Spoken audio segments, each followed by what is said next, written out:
キリスト教の聖書の解釈と異なる教派の見解。イントロダクション。キリスト教は世界中で広く信仰されている宗教ですが、その聖典である聖書の解釈には、異なる教派間での意見の相違が存在します。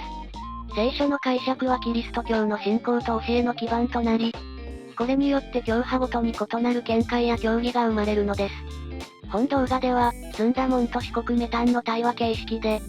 キリスト教の聖書解釈について探っていきたいと思います。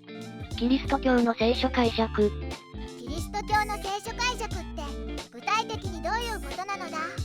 キリスト教の聖書解釈は聖書の文章を読み解いてその意味や教えを理解することなの。聖書は神の言葉とされていてキリスト教の信仰の基盤になる重要な書物なのよ。でも聖書の文言は時代や文化によって異なる解釈がされてきたの。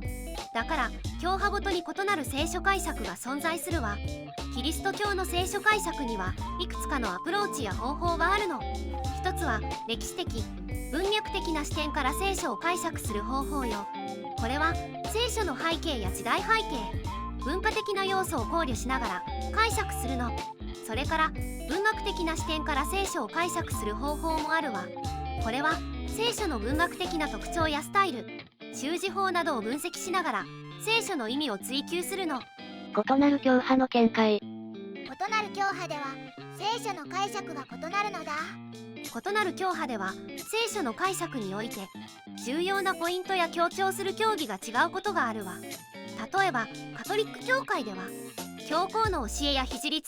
教会の伝統も重視されて聖書の解釈においてもそれらを考慮するの。カトリック教会では聖書の解釈において教皇の教えが最終的な権威とされて教皇の解釈に従うことが求められるの。それからプロテスタント教会では聖書を個人の信仰の最終的な権威として個々の信徒が自身で聖書を解釈することが重要視されるわ。このように異なる教派の間では聖書解釈においてのアプローチや重視する要素が違うの。解釈の違いがもたらす影響。異なる教派の見解にはどんな影響があるのだ？異なる教派の見解は信仰や教えの違いにつながるわ。例えば聖書の特定の箇所の解釈によって教義や儀式、礼拝の形式が違うことがあるわ。例えばカトリック教会では聖餐式、ミサにおいてパンとワインを実体化させる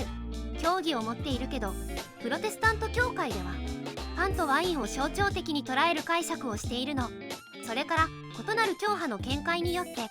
信徒たちの信仰心や宗教体験にも違いが生じることがあるわ。例えばある教派では聖書の解釈に厳格さを求めて伝統的な儀式や規則に従うことが重要視される一方、別の教派では自由な解釈や信仰体験が重視される場合もあるわ。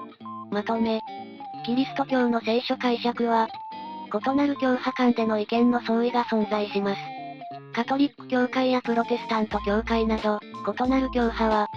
聖書の解釈において重要視する要素や教義が異なります。しかし、キリスト教の革新的な教えやメッセージは共通しており、異なる教派の信徒たちはそれぞれの信仰体験を大切にしています。キリスト教の聖書解釈の多様性は、信仰の探求や進化において豊かな視点をもたらし、キリスト教会全体の発展に寄与しているのです。今日の動画はここまで。最後まで見てくれてありがとうございました。このチャンネルでは宗教にまつわる情報を5分以内の短くまとめた動画を毎日投稿中。世界の宗教に興味があるならチャンネル登録や他の動画も見てみて。